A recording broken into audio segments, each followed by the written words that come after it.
చేశారు. ఎందుకు జూబ్లీహిల్స్‌లో కాంగ్రెస్ పార్టీనే గెలిపించాలని. అలాగే మాగంటి సునీత గెలుపుతోటి రాష్ట్రంలో బీఆర్ఎస్‌ను ప్రజలు ఎందుకు మిస్ అయ్యారు అనేది తెలియజేయాలి. మళ్ళీ తిరిగి మేమే అధికారంలోకి వస్తాం, కేసీఆరే ముఖ్యమంత్రి అవుతారు అనే ఒక మెసేజ్ పంపించాలి స్ట్రాంగ్‌గా అనేది కేటీఆర్ ప్రయత్నం.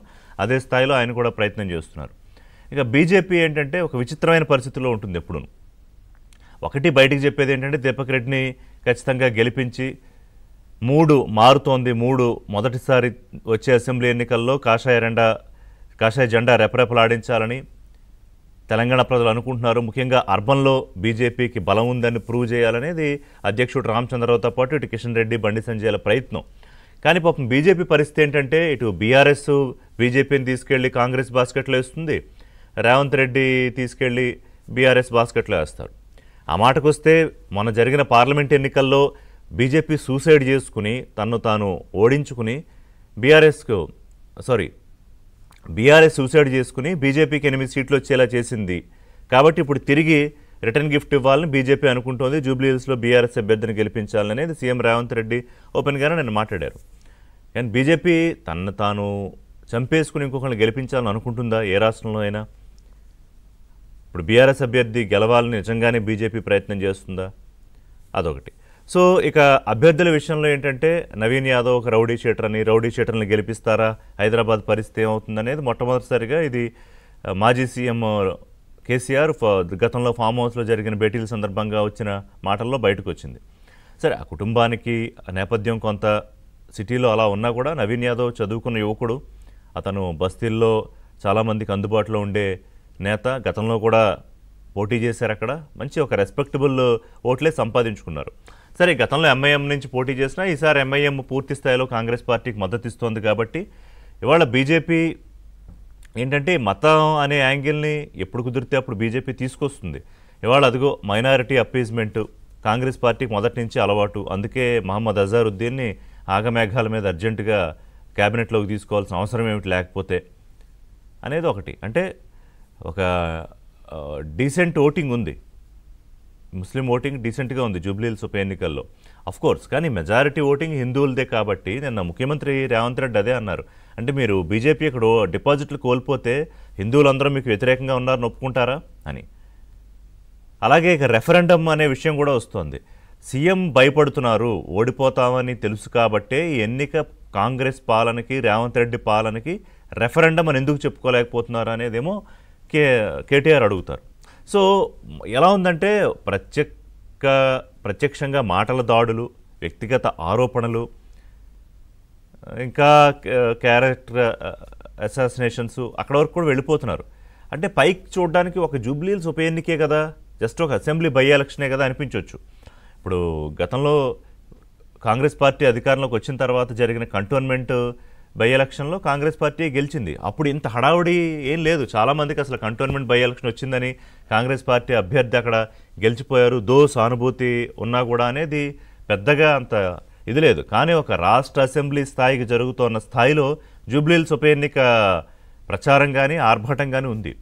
ఎందుకంటే ప్రభుత్వం అధికారంలోకి వచ్చి రేపు డిసెంబర్కి 2 ఏళ్ళు అయిపోతుంది. కాంగ్రెస్ పార్టీ అధికారంలోకి వచ్చి రేవంత్ రెడ్డి ముఖ్యమంత్రి అయ్యి, అంటే ఇంకొక నెలకి, సరిగ్గా 2 ఏళ్లకి కాంగ్రెస్ పార్టీ పరిపాలన మీద ఫెయిల్యూర్ అని ఒకటి చేసే ప్రయత్నం, బీఆర్ఎస్ చేసే ప్రయత్నం, అంతర్గతంగా రేవంత్ రెడ్డి మీద పక్కనే ఉండి కడుపులో కత్తులు పెట్టుకుని తిరిగే కాంగ్రెస్ పార్టీ నాయకులు, మరోవైపు బీజేపీ ఇందాక నుంచి నేను చెప్పినట్టే. అంటే వాళ్ళ రాష్ట్ర అభివృద్ధిని అడ్డుకోవడానికి 2 బ్యాడ్ బ్రదర్స్ ఉన్నారు, కిషన్ రెడ్డి కేటీఆర్ రూపంలో అని రేవంత్ రెడ్డి అంటారు. దానికి ఆయన చాలా ఎగ్జాంపుల్స్ చెప్పారు. ఏ ప్రాజెక్టులు రాలేదు, లేకపోతే కాళేశ్వరం మీద సిబిఐ విచారణకి ప్రభుత్వం మేము రికమెండ్ చేస్తే కూడా ఎందుకు మొదలుపెట్టరు అని చెప్పి, అప్పుడు ఏదైతే బీఆర్ఎస్ తనకు తాను ఓడిపోయి బీజేపీ ఎంపీని గెలిపించిందో ఇప్పుడు రిటర్న్ గిఫ్ట్ ఇవ్వాలని ప్రయత్నం చేస్తున్నారు బీజేపీ.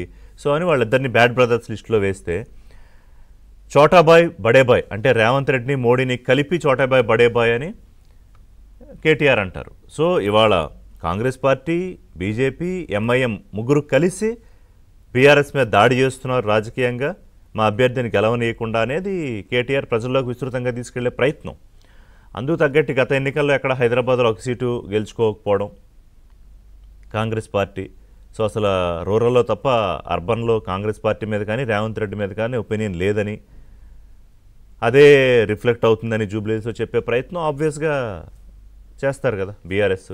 సరే, ఇక పాలన విధ్వంస పాలన అని హరీష్ రావు అంటారు, రకరకాలుగా విమర్శలు చేస్తున్నారు. అంటే ఎవరి స్థాయిలో వాళ్ళు ఈ ఎన్నిక విషయంలో ఎట్టి పరిస్థితుల్లోనూ తమ ఖాతాలో వేసుకోవాలి. ఈ చివరి నిమిషంలో కొంత అన్నెసరీ ఇరిటేటింగ్ థింగ్ ఏంటంటే మాగంటి గోపీనాథ్ పర్సనల్గా వారి కుటుంబం, మొదటి భార్య, రెండో భార్య, ఆ కొడుకుని ఇక్కడ తీసుకురావడము, అసలు అప్పట్లో నన్ను పువ్వాడ అజయ్యే ఏం మాట్లాడొద్దు, అసలు ఇక్కడికి నువ్వు రావద్దు అని బెదిరించారని అతను ఏదో ఛానల్స్కి ఇస్తూ మాట్లాడడం, ఈ యాంగిల్ కూడా తీసుకొచ్చారు. అంటే అది కాంగ్రెస్ పార్టీ వాంటెడ్గా తీసుకొచ్చిందా, దాని అంతటా అదే న్యాచురల్గా బయటకు వచ్చిందా అనేది ఒక అంశం. కానీ అది ఇక సర్వేల విషయం. సర్వేలు ఏంటంటే కొన్ని సర్వేలు లేదు ఖచ్చితంగా ఇది బీఆర్ఎస్ సిట్టింగ్ సీట్ మళ్ళీ బీఆర్ఎస్ నిలబెట్టుకుంటుందని, కొన్ని సర్వేలు ఏమో లేదు ఈసారి సానుభూతి పనిచేయదు, పైగా బీఆర్ఎస్ మీద ఇప్పటికిప్పుడు కాంగ్రెస్ పార్టీ మీద ఏం పెద్ద వ్యతిరేకత లేదు, ఈ ఎన్నిక ఒకటి ఓడించేయడం వల్ల రేవంత్ రెడ్డి ముఖ్యమంత్రి పదవి పోదు, బీఆర్ఎస్ సంబంధించి కేసీఆర్ కేటీఆర్ ముఖ్యమంత్రి రారు కాబట్టి అనవసరంగా ప్రభుత్వానికి వ్యతిరేకం అవడం ఎందుకనే మూడ్లో ప్రజలు ఉన్నారు జూబ్లీహిల్స్లో. ఎందుకంటే పైకి జూబ్లీహిల్స్ చాలా బడాబాబులు, ఏదో కోట్లు ఉన్న వాళ్ళ ఒక నియోజకవర్గంలా కనిపించవచ్చు బై సౌండింగ్ ఇట్ సెల్ఫ్. కానీ పేదలు, బస్తీలు, మైనారిటీలు, ప్రభుత్వం సంక్షేమ పథకాలు పొందుతున్న అనేక మంది జూబ్లీహిల్స్లో ఉన్నారు. సో దట్ వాళ్ళ ప్రభుత్వానికి ఎందుకు వ్యతిరేకం అవ్వాలి అర్జెంటుగా ఈ ఉప ఎన్నికల్లో బీఆర్ఎస్ని గెలిపించేసి అనేది. సరే, బీజేపీ అసలు చర్చలోనే లేదు అనేది రెండు పార్టీలు చెబుతోన్నది, ఇటు రేవంత్ రెడ్డి కానీ కేటీఆర్ కానీ. ఎందుకంటే బీజేపీని డౌన్ సైజ్ చేయాలని. కానీ పొరపాటున బీజేపీ ఓటింగ్ పర్సంటేజ్ పెరిగిందా కాంగ్రెస్ పార్టీకి ఇబ్బంది. బీజేపీ ఓటింగ్ పర్సంటేజ్ పెరగనంతసేపు కాంగ్రెస్ పార్టీ అభ్యర్థి గెలుపుకి ఏం డోకా లేదు. సో అందుకే వాళ్ళు నేను గెలిపేవారిది అని పెట్టాను. మనమేం డిసైడ్ చేయం, డిసైడ్ చేసేది 11వ తేదీ పోలింగ్ నాడు జూబ్లీహిల్స్ నియోజకవర్గంలో ఉన్న 4 లక్షల మంది ఓటర్స్లో ఎంతమంది ఓటింగ్కి వస్తారు అనేది. మనకి ఇంకొక దౌర్భాగ్యం ఏంటంటే సిటీల్లో ఓటింగ్ రోజు, పోలింగ్ రోజు రారు, ఆ సెలవు రోజులాగా తీసుకుని దాన్ని ఎంజాయ్ చేస్తూ ఉంటారు. కానీ ఇది ప్రత్యేక సందర్భంలో జరుగుతున్న ఎన్నిక కాబట్టి కాస్త